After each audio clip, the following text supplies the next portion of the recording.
Saludos a todos ustedes de parte de mi esposa, de su servidor, desde nuestro hogar, su casa, y venimos a ustedes nuevamente a través de los videos de Ministerio Aliento y queremos invitarles a entrar nuevamente más íntima y profundamente sobre el texto bíblico.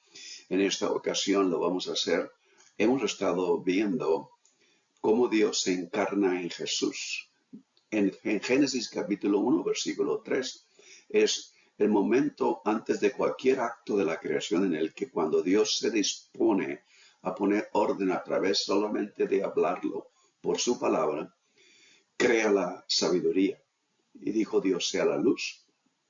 Y en Juan capítulo 1, versículo 18, este versículo concluye en el Evangelio de Juan un prólogo de 18 versículos, del capítulo 1, versículo 1 al mismo capítulo, versículo 18, pero también sirve como introducción a la narración del Evangelio de Juan y es fundamental para comprender el Evangelio de Juan. Además, nos revela la comprensión que tenía Juan del ministerio y la obra redentora de Jesús. ¿Cómo entendía aquel discípulo que recostó su cabeza en el pecho de Jesús en la última cena? ¿Cómo entendía la obra y ministerio de Jesús? En esencia, dar a conocer a Dios. Para Juan, el verbo que es palabra, que es sabiduría de Dios, dar a conocer exegeomai, del griego exegeomai, comparte la misma raíz griega que el sustantivo exegesis. Esto es, una exegesis de una porción bíblica es tomarla y desmenuzarla y verla de diferentes lentes para tratar de extraer toda la posible comprensión y discernimiento de lo que este texto dice. Pero entonces en el prólogo de Juan, capítulo 1, versículo 18, el verbo declara que Jesús revelará o interpretará a Dios. Esta audaz afirmación está respaldada por 3 frases en el mismo prólogo que establecen la unicidad de la revelación de Dios en Jesús. Y en esto nosotros discernimos, primero, que ofrece a los lectores una suposición bien conocida del Antiguo Testamento. Y esto es, nadie ha visto jamás a Dios. Versículo 18. El único, cuando Juan dice el unigénito, quiere decir que es el único ser humano, en esencia, que nos ha revelado en su vida la plena manifestación de lo que Dios es en la vida humana. Esta frase ha generado controversias incluso en los primeros intérpretes del texto, porque a veces se lee como si afirmara que el Hijo es un segundo Dios. Interpretada de esta manera, esta frase amenaza la base monoteísta del judaísmo y del cristianismo, pero cualquier moderación de este tipo en interpretar estos versículos lo que haría sería malinterpretarlo y diluir la esencia y el significado y debilitar este versículo al cerrar el prólogo. Segundo, este versículo no afirma que el Hijo sea un segundo Dios en ninguna manera. Vean ustedes al poner estos 2 versículos, el versículo 1 y el versículo 18. El versículo 1 es el principio, el versículo 18 es lo que cierra, pero se extiende hacia el versículo 1. Y lo que este versículo nos afirma es que el Hijo, y primordialmente para el primer siglo, en ese tiempo, y sobre todo después de siglos, casi 2000 años, que el Hijo no sea un segundo Dios, sino que el Hijo único comparte la plenitud de Dios. El Hijo único es plenamente Dios. En otras palabras, es como decir, nunca hubo un ser humano en que en su persona revelara cómo es Dios. Absolutamente. Esta es la misma afirmación hecha en el versículo 1. El verbo era Dios al final del versículo 1. Y luego al final del versículo 18, Él le ha dado a conocer. Entonces, tercero, versículo 18 dice que Jesús está en el seno de Dios. Y esto es muy, muy profundamente importante para mí, porque Dios me reveló esto en una ocasión como capellán en el hospital, cuando me reunía con las mamás que tenían hijos prematuros y que pasaban meses muchas veces sentadas al lado de la incubadora viendo a su bebé luchar entre vivir o fallecer. Yo he tenido algunas ocasiones los bebés en mi mano, bien, bien pequeñitos, pero el punto principal de todo esto es que hay una posición que se llama posición canguro, que quizás las madres ya la conocen, que es cuando el bebé ha salido de todos los riesgos que atraviesa en su primera etapa de lucha, cuando han nacido prematuros, sus órganos son muy débiles y no están totalmente desarrollados. Y después del cuidado médico, lo pueden sacar de la incubadora y ya lo puede tomar la mamá. ¿Se imaginan ustedes una madre después de haberlo tenido en su vientre? Ahora no sabe cómo tratar a esa criatura. Muchas madres se quebrantan porque piensan que lo van a lastimar a esa criatura. Pero al tomarlo, lo recuestan en su pecho de piel a piel. Esa es la posición canguro, como el canguro lleva a sus bebés en su bolsita que tiene en su vientre. Y al ponerlo en su pecho o ponerla en su pecho, la criatura empieza a escuchar los latidos del corazón de la madre y la voz de la madre, y de repente hay una reacción que todavía la medicina está tratando de entender en este proceso, la reacción de escuchar esos latidos y escuchar la voz de la madre y saber que lo había escuchado antes cuando estaba en el vientre de su madre, y esto acelera la restauración. En ese sentido, cuando yo estaba en esa reunión, los jueves, cada jueves, en la reunión de las madres en la comida, a mediodía, y escuchaba los testimonios de ellas porque ahí hablaban, y cuando había quebrantos, cuando había lágrimas, estábamos como capellán, estaba listo a ofrecer el apoyo espiritual a estas madres y a recordarles que nunca están solas, que Dios está con ellas. Pero al escucharlo, yo sentí íntimamente la voz de Dios que me dijo, ve a Juan capítulo 1, versículo 18. Y cuando yo lo vi, a Dios nadie le vio jamás, el unigénito Hijo, que está en el seno del Padre, Él le ha dado a conocer.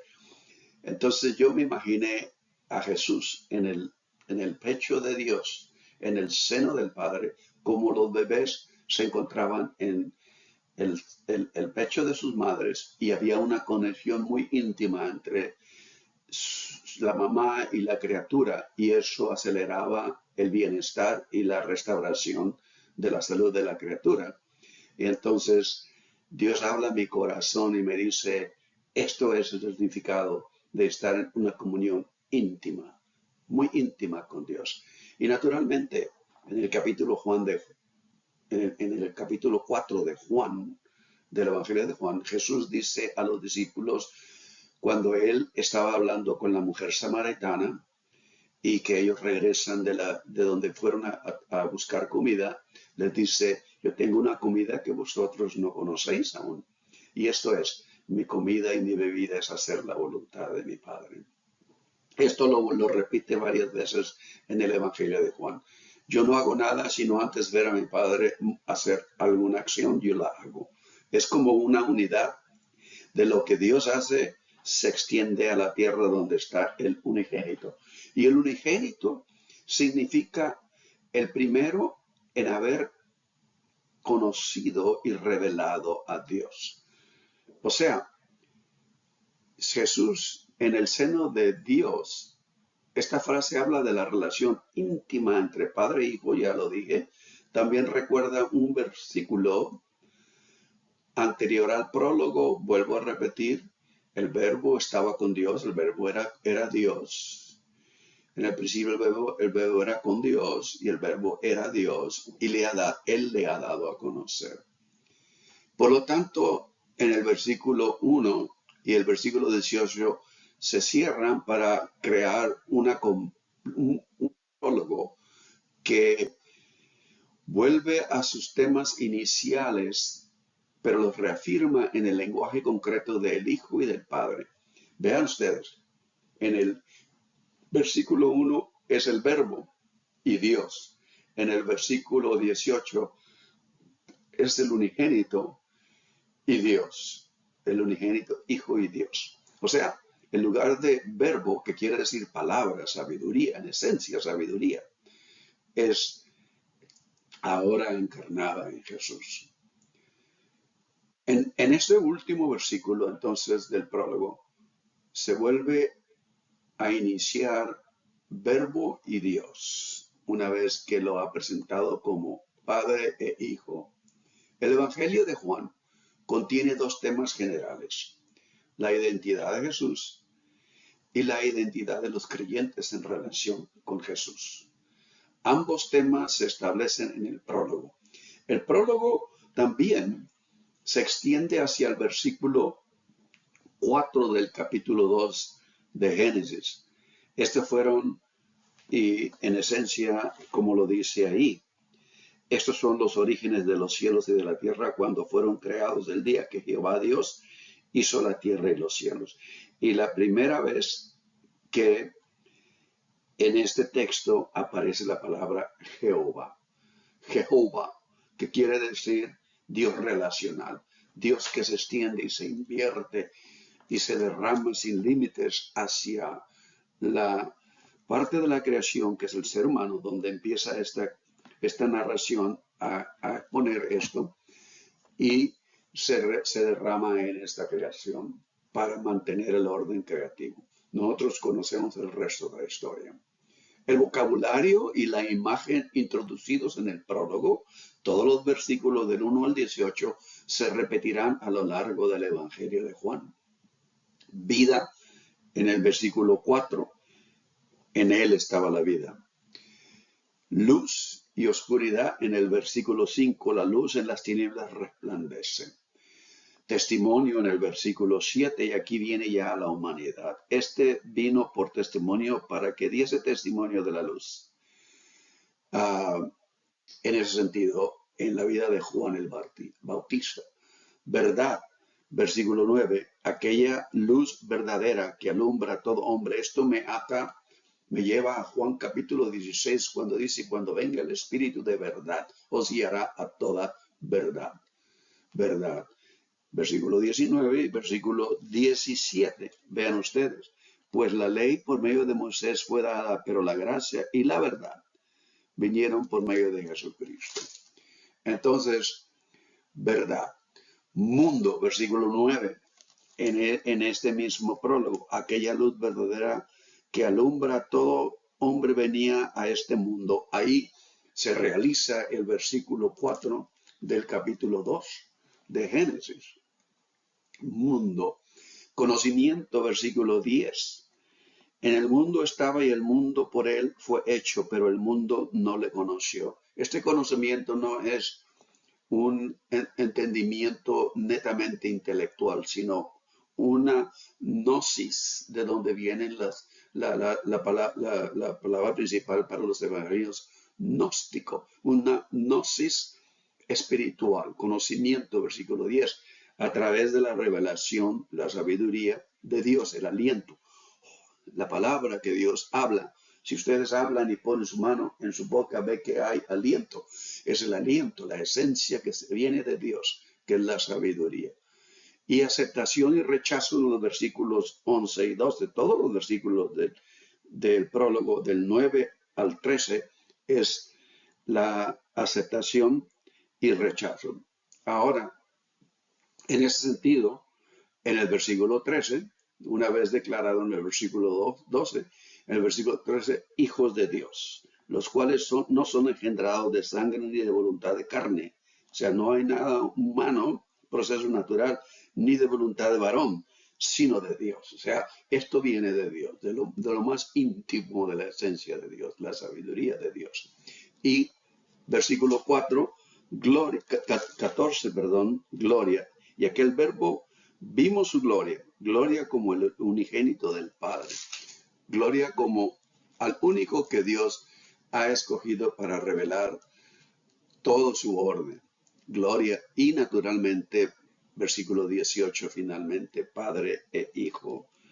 En ese sentido, Juan capítulo 1, versículo del 1 al 18, introduce al lector a la vida y el ministerio de Jesús, pero también abarca la totalidad y la esencia de esa vida, la sustancia divina del carácter de Dios en la sabiduría, nos explica y nos expone y nos declara, viene a ser engendrada en la vida de Jesús de Nazaret. En el Evangelio de Juan, el prólogo describe la narración de todo el Evangelio en frases claves que nunca, que inculcan, que estimulan, exhortan al lector a seguir la narrativa de todo el Evangelio guiado por las claves del prólogo. Los lectores descubren así cómo leer y comprender no solamente el prólogo, pero el Evangelio de Juan, lo que Juan trata de comunicar. Así, en el Evangelio de Juan, la historia de Jesús, y esto es muy importante que lo escuchemos y lo entendamos, la historia de Jesús no es, en última instancia, la historia sobre Jesús, sino, de hecho, es la historia de Dios. La encarnación del Verbo en Jesús redefine la vida y la creación y la redención. Y en Juan capítulo 1, versículo del 1 al 18, Juan le da al lector del Evangelio la hoja, el mapa, la ruta teológica de la autorrevelación de Dios en Jesús. Y en esto estamos tratando de discernir el hecho de la encarnación.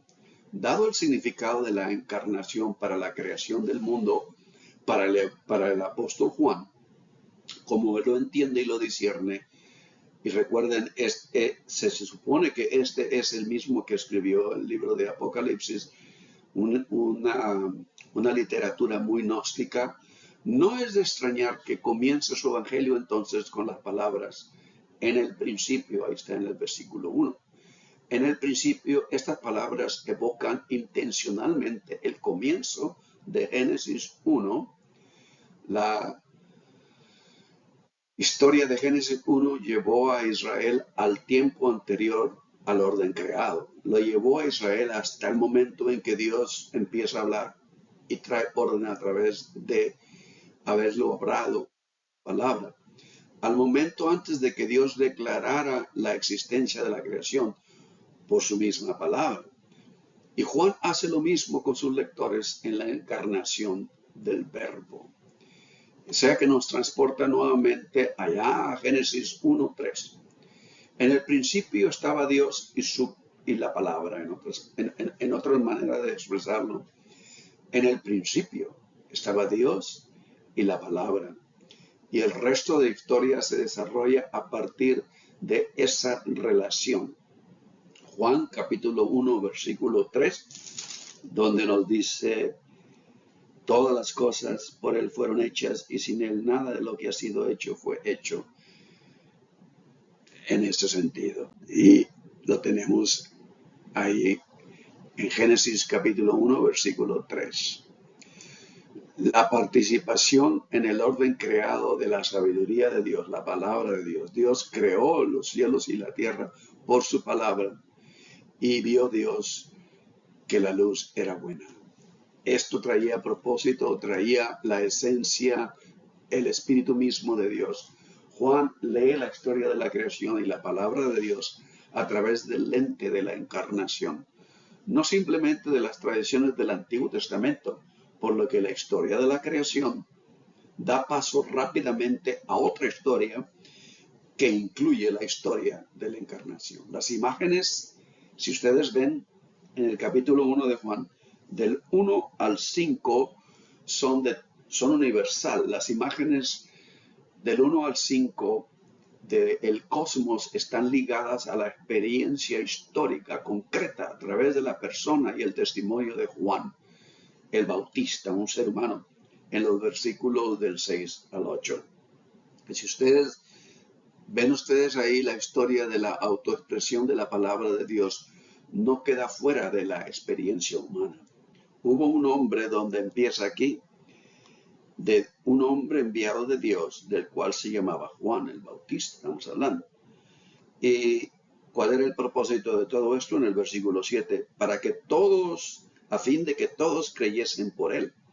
Y cierra en el versículo 8, vuelve a repetir, y es la tercera vez que lo hace, no era él la luz, sino para que diese testimonio de la luz. Entonces la historia de Juan Bautista introduce la historia de la palabra, la fe y la respuesta humana a la luz. Discernimiento espiritual, sabiduría, a fin de que todos los creyentes, de todos ellos creyesen en él. Y esta, tal como el proceso de la creación, lo habíamos dicho anteriormente, Dios habla, la misma palabra de Dios está empapada de la unción, la sabiduría de Dios, y evoca una respuesta de parte de la creación. Dios habla y la creación responde. En ese sentido, a fin de que todos creyesen en él, es la respuesta del ser humano. El aliento de Dios provoca una acción. El rechazo de la palabra por parte del propio pueblo de Jesús no se limita a la época de Jesús ni a la época del Evangelio de Juan, el cuarto Evangelio. El referente específico en el versículo del 9, en el mundo estaba, por él fue hecho, a los suyos, versículo 11, a los suyos vino y los suyos no le recibieron. En la expresión a los suyos nunca se identifica explícitamente en el Evangelio de Juan. Vean ustedes, se presenta como una figura para aquellos sobre quienes Jesús tiene algún derecho previo, pero que sin embargo lo rechazan. En ese sentido, Jesús lo dice en el capítulo 4 nuevamente. En la época de Jesús y en la época del Evangelio de Juan, yo quisiera que eso lo discerniéramos tranquila y detenidamente, pero absorbiéramos todo el significado de esto. Aquellos sobre quienes se había hecho ese reclamo previo en el Evangelio de Juan y en la época de Juan era el pueblo judío, a quienes la palabra de Dios se les había hablado y se les había entregado, y que habían compartido la historia de Dios desde su principio. Pero para los cristianos contemporáneos como nosotros ahora en este día, sin embargo, la identificación del propio pueblo requiere más trabajo interpretativo, y para nosotros podríamos procesar el rechazo de Jesús por parte de quienes han participado en la historia de la encarnación desde el principio. Esta es la verdadera tragedia que sucede ahora en nosotros. La iglesia a veces puede encontrarse en el papel de los propios rechazadores de Jesús. En ese sentido, a los que Jesús tiene una conexión íntima, pero que a fin de cuentas se han desviado a otras cosas y terminan en su manera de entender y de vivir de una manera diferente, como lo dice 1 Corintios capítulo 10. El pueblo salió y se sentó a comer, a beber, a jugar. Se entretuvo en el desierto y la generación quedó postrada en esa etapa. Los versículos del primera de Juan capítulo 1, versículos 12 y 13, resaltan la tragedia del rechazo al descubrir la nueva posibilidad que se ofrece a quienes creen. En este versículo, las personas que recibieron a Jesús se identifican como aquellos que creen en su nombre, del versículo 12. En este punto, el prólogo, el nombre de la palabra es Jesús. Y aquellos que creen en Jesús creen que Dios es favorable, es propicio en Jesús. En otras palabras, yo diría, en las acciones, la vida de Jesús, Dios estaba hablando al mundo y le comunica todo lo que tenía que el mundo debería de entender. La creencia en el mensaje de Jesús es el comienzo de una nueva relación con Dios, porque los que creen ahora son hijos de Dios. Y en esto yo puedo hacer este énfasis. Regularmente uno dice, como se ha diluido muchas veces la vida del Espíritu en los circos pentecostales, a ver, repite conmigo, time attack, y empieza uno a hablar frases que no tienen sentido y que le indican a uno que a lo mejor está experimentando el don del Espíritu de Dios en los círculos pentecostales, que muchas veces se dan al emocionalismo y a la autosugestión intelectual de que verdaderamente Dios estaba entre nosotros, cuando realmente ahí no había nada. Y el apóstol Pablo en el capítulo 12 de Primera de Corintios, aún antes, dice, y lo mismo en Romanos, dice, a todos los que se dan al éxtasis del pentecostalismo, al hablar en lenguas, más vale que se caigan la boca, porque si alguien entra se van a pensar que están locos. Todo se hace con un orden, porque esto es exactamente la historia de Génesis capítulo 1 y 2. Dios crea un orden y la manifestación de Dios siempre trae dedicación. Y si uno quiere probar qué viene de Dios y qué no viene, todo lo que respeta, honra, exalta la presencia del Creador y la dignidad humana, todo lo que crea armonía hacia un propósito redentor, hacia un propósito que nos acerca más, como lo dice Juan capítulo 1, versículo 18, cerca del corazón de Dios, más cerca, porque de ahí hemos emanado nosotros. En el momento en que Dios, en el capítulo 2, sopla, o sea, el ruaj, que es el espíritu de vida de Dios, y trae vida al ser humano, lo crea a su imagen y semejanza. Porque los que creen entonces, ahora son hijos de Dios genuinamente. En el capítulo 6 de Juan, si ustedes van conmigo allá, si no, yo se los voy a explicar. En el capítulo de Juan, capítulo 6, y aquí hay algunos versículos.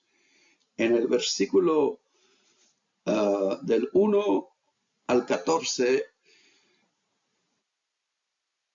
Jesús alimenta a 5,000 y lo hace con 5 panes y 2 peces.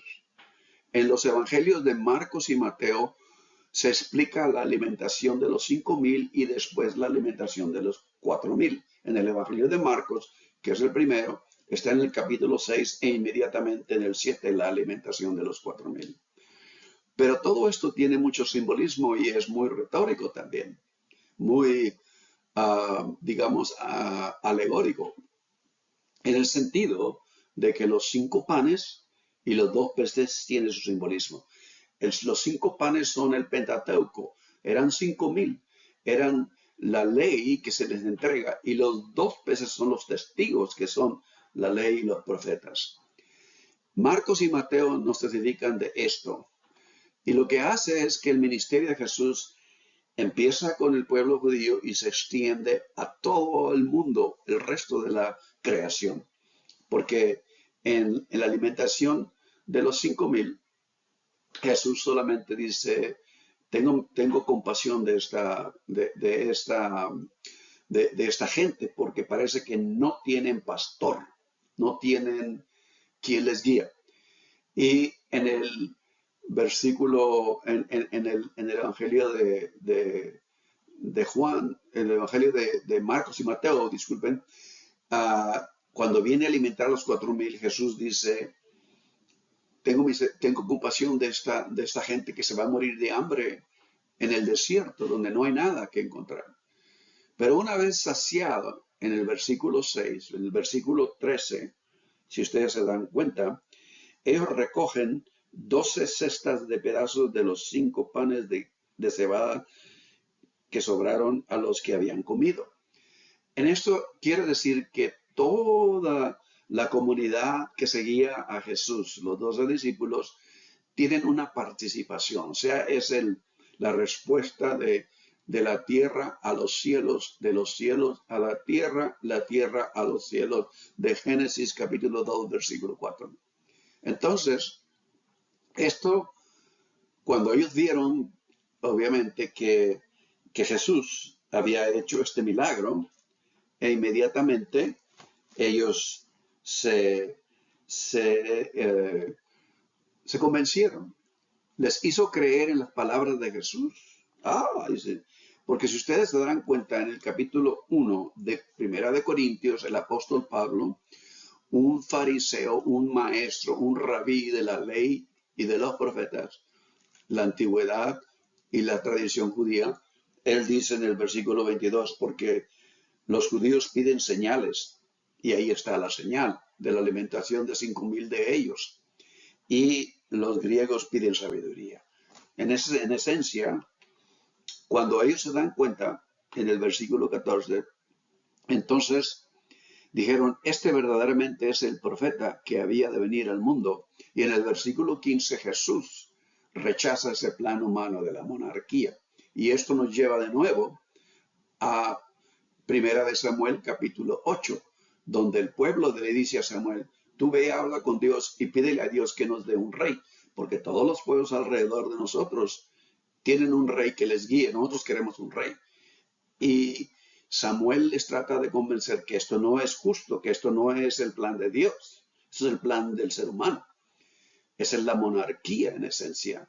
Y va a Dios y Dios le dice en el capítulo 8 de Primera de Samuel, no te han rechazado a ti, me han rechazado a mí, pero ponles un rey, como lo dice en Números, en la descripción de cuando ellos se quejan de que querían carne y Dios les dice a este pueblo, no comerán carne un día o una semana, sino comerán hasta que les salga por las narices, hasta que se fastidien de esto, porque esto no es el plan que Dios quería, con el cual Dios quería guiar a este pueblo. Pero en este versículo 15 se vuelve a repetir la instancia en que Jesús rechaza en el nombre del Padre, en el nombre de Dios eterno, el plan humano de la monarquía. Porque la monarquía fue lo que le guió a este pueblo al exilio. Una vez que se enteraron esta gente que Dios alimenta acá en el capítulo 6 de Juan, que Jesús se había retirado y ya no lo encontraban y no encontraban los discípulos, inclusive en el Evangelio de Marcos, la expresión es, y Jesús dijo muy claramente, ordenó a los discípulos que se metieran a la barca y se fueran a otro lado, porque el ambiente ahí se había corrompido, porque querían hacerle rey a Jesús. Entonces, una vez que ellos salen, obviamente, encuentran a Jesús y empiezan a hablar con él. Y Jesús les empieza a hablar a ellos realmente cómo trabaja el plan de Dios. Cuando ellos le preguntan, ¿qué debemos hacer? Le dijeron, ¿qué debemos hacer para poner en práctica las obras de Dios? O sea, le vieron alimentar a 5,000. Ellos dijeron, nosotros queremos que la obra de Dios se muestre en nosotros.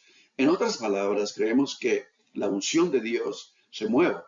Respondiendo, Jesús les dijo, esta es la palabra de Dios, esta es la obra de Dios, que creáis en el que Él ha enviado.